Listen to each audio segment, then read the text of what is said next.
தமிழ் சினிமாவுடைய மிக பிரபலமான நடிகரும் புகழ்பெற்ற இயக்குனருமான கே பாக்யராஜ் அவர்கள் வந்துட்டு இப்ப நம்ம யாருமே எதிர்பார்க்காத நிலையில திடீர் மாரடைப்பு ஏற்பட்டு உயிரிழந்திருக்கிற செய்தி தான் நம்ப முடியாத அதிர்ச்சியையும் மிகப்பெரிய சோகத்தையும் ஏற்படுத்தி இருக்கு. நல்ல ஆரோக்கியமா இருந்த மனுஷன் இறந்து போயிட்டாரா அப்படிங்கிற மாதிரி நடிகர் பாக்யராஜ் அவர்களுடைய இழப்பானது இப்போ ஒட்டுமொத்த தமிழ் சினிமாவுக்கும் பேரதிர்ச்சியை ஏற்படுத்தி இருக்கு. இதுல பாக்யராஜ் அவர்கள் இறந்திருக்கிற கடைசி நிமிடங்கள் தான் ஒட்டுமொத்த குடும்பத்தார்களையும் கண்ணீர் விட்டு காதறி அழுக வச்சிருக்கு. இன்னைக்கு காலையில பாக்யராஜ் அவர்கள் அவருடைய எல்லா பணிகளையும் முடித்து அவருடைய அறையில ஓய்வுல இருந்திருக்காரு. நல்லா இருந்த மனுஷனுக்கு திடீரென நெஞ்சு வலி ஏற்பட்டு அந்த நெஞ்சு வலியை தாங்கிக்க முடியாம துடிச்சு போயிருக்காரு. தனக்கு நெஞ்சு வலி இருக்கிற விஷயத்தை அவரே மாடியில இருந்து இறங்கி வந்து கீழே சொல்லி இருக்கிறது மட்டும் இல்லாம உடனே வாந்தி எடுத்தபடி கீழே மயங்கி விழுந்திருக்காரு. இதனால அதிர்ச்சி அடைஞ்ச குடும்பத்தார்கள் அவர் உடனடியா கிரீன்வே சாலையில இருக்கிற அப்போலோ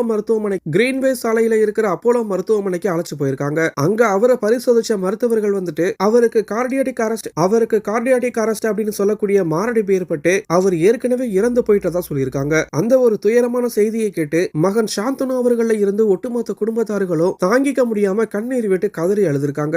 இந்த இழப்பு செய்தியானது நம்மளுக்கே இப்போ ஒரு நம்ப முடியாத அதிர்ச்சியையும் ஏத்துக்க முடியாத சோகத்தையும் ஏற்படுத்தி இருக்கு. நடிகர் பாக்யராஜ் அவர்களுக்கு இப்போ 73 வயது அப்படிங்கிற மாதிரி சொல்லப்படுது. மறைந்த பாரதி ராஜா அவர்களுக்கு உதவி இயக்குனரா இருந்துதான் பாக்யராஜ் அவர்கள் தமிழ் சினிமாவுக்கு அறிமுகமானாரு. தன்னுடைய குரு பாரதி ராஜா அவர்கள் இறந்து 2 வாரங்கள்லயே சிஷியன் பாக்யராஜ் அவர்கள் இப்ப இறந்து போயிருக்காரு. பாக்யராஜ் அவர்கள் புகழ்பெற்ற நடிகரா கொடிக்கட்டி பறந்தது மட்டும் இல்லாம திரைக்கதை எழுதுற விஷயத்துல மன்னன் ஜாம்பவான் அப்படிங்கிற மாதிரி பல்வேறு வெற்றி படங்களை இயக்கி நடிச்சிருக்காரு. ரொம்ப மிகைப்படுத்தப்பட்ட சண்டை காட்சியோ அல்லது வீண் ஆடம்பரமான பிரம்மாண்ட காட்சிகளோ இல்லாம நம்மளுடைய பக்கத்து வீட்டுக்காரர் ஒருவருக்கு நடக்கிற சாதாரண விஷயத்த நிஜ கதையா பாக்குற மாதிரி எண்ணற்ற படைப்புகளை கொடுத்து அசத்தி இருக்கிறவர் தான் பாக்யராஜ் அவர்கள். தன்னுடைய உணர்வு பூர்வமான கதைகள் மூலியமா தனக்குன்னு பல்வேறு ரசிகர்களை வச்சிருந்தாரு. இப்போதும் இவருடைய படங்களை பார்க்கும்போது பலதரப்பு மக்களையும் ரசிக்க வச்சிருக்கிற ஒரு கில்லாடி நடிகர் தான் நம்மளுடைய பாக்யராஜ் அவர்கள். இப்ப இருக்கிற பல இளம் இயக்குநர்களுக்கு எப்படி ஒரு புதிய திரைப்படத்திற்கு திரைக்கதை எழுதணும் என்பதற்கு